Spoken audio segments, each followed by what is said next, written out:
Subscribe to our YouTube channel and press the bell icon to get the latest updates.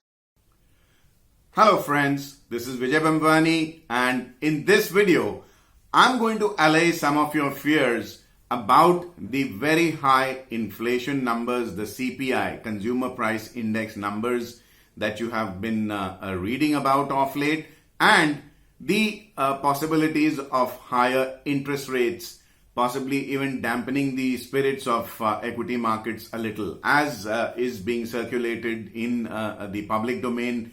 Thanks to the information technology age, market news, rumors, unfounded fears, etc. tend to spread at the speed of light, and it spooks many a retail investor out.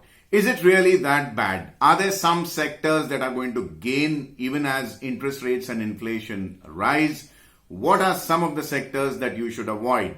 And how to still come up ahead in spite of all these challenges? That's what this particular video is all about. Now, I've been trading these markets since 1986, and there is no replacement of experience in the market. And what I have learned is purely from losing a lot of money over the years. And many of my mistakes that have taught me expensive lessons, I would want my viewers to accelerate their learning curve and not go through this process. So, when inflation rises and interest rates are almost invariably about to go up, there is one sector which actually gains, and I'm also going to share the reason with you why. I'm talking about utility companies, for example, a power generation company. Back in the day, I used to hear from market veterans as to how the government power generation and power supply, being an essential commodity or an essential service, used to tightly regulate the price at which a company could sell power. All right. Now, the basic formula, this is a hypothetical basic formula. You were allowed to have your raw material cost plus a small amount of margin of profit, which used to be linked with the PLR, or the prime lending rate of the banks. All right. So, whenever interest rates were down, it was perceived that power company shares would remain subdued. These are, as it is, utilities are, as it is, called widow's shares, something that give you good dividend yield but may or may not appreciate too much for years after years. All right. So what really happens is, in a rising inflation and a rising interest rate regime, historically, power company shares tend to go up, which is why you're seeing a leading private sector power company, which of course used to go up in 2021 due to the EV and charging stations theory. But now, in spite of that story being rather old, the company is still strong, the share is still strong. Reason being the interest rate factor. Cost plus RBI rate of interest. Now, this is something that you need to keep in mind. The other thing is consumption. When inflation goes up, you and me as consumers tend to cut back on expenses. As a lay citizen, he may not be able to buy everything that he used to buy earlier. So what will he cut down? For example, on the one hand, you have salt, which is necessary and is an essential part of every kitchen. On the other hand, are very expensive imported sweets. In high inflation, if you were to cut down on parts of your consumption, some parts of your daily consumption, what will you cut out? Will you cut out salt, or will you cut out on imported chocolates? So stick to those companies which are selling or marketing or producing FMCG or fast moving consumer goods, which are items of day-to-day consumption and are inelastic in demand. By inelastic meaning the consumption is not determined on the mood of a person. It is a necessity. It is something that you cannot do without.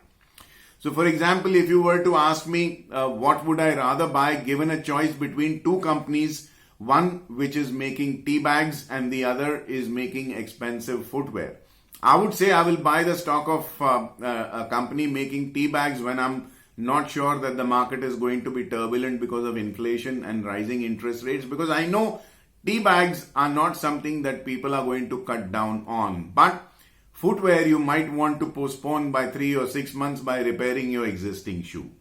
All right, that's what I'm trying to tell you. So stick to those companies which are making, manufacturing, marketing and selling inelastic demand-based goods. Is there a particular sector or some sectors which you need to avoid? Now, I've recorded many videos in my playlist if you care to go down and see. Last week itself, I recorded a video. If the RBI raises interest rates, I will do this. Now, NBFCs. Why NBFCs? Because interest rates going up would mean that the cost of funding of NBFCs also goes up. If you've been watching my videos long enough, you will definitely have noticed that I'm a big believer in sovereign debt, in bonds, in fixed income instruments. Now here you have the RBI Retail Direct GSEC scheme, which is open to an average Indian investor as on 1st October 2021, which is now, as of today, on Wednesday, the 13th of April, the 10-year benchmark bond went to 7.28% before falling a little to 7.23% in yield. So even if you were to invest 5,000 crores, the amount would be 100% guaranteed by the government of India. On the other hand, the banks are giving you 5.5-6% interest on a fixed deposit that is insured to the extent of 5 lakhs per head only. So in this interest rate mismatch, I feel that NBFCs and banks will raise interest rates to compete with returns and keep collecting money from depositors. So their cost of funds are going to go up. All right.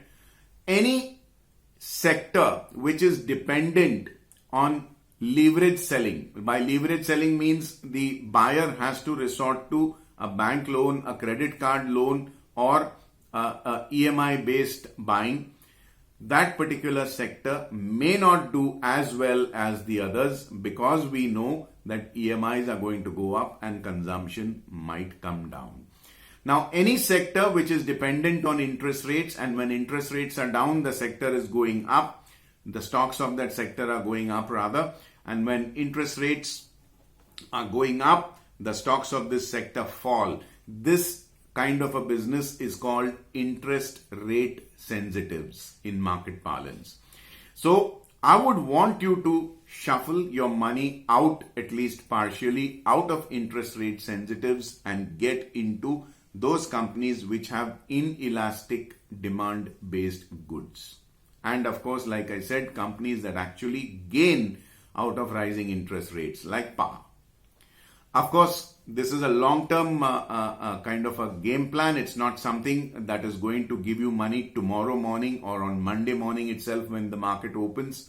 But this is definitely a sound, tried and tested methodology that I have been observing in the markets since 1986, since I have been present.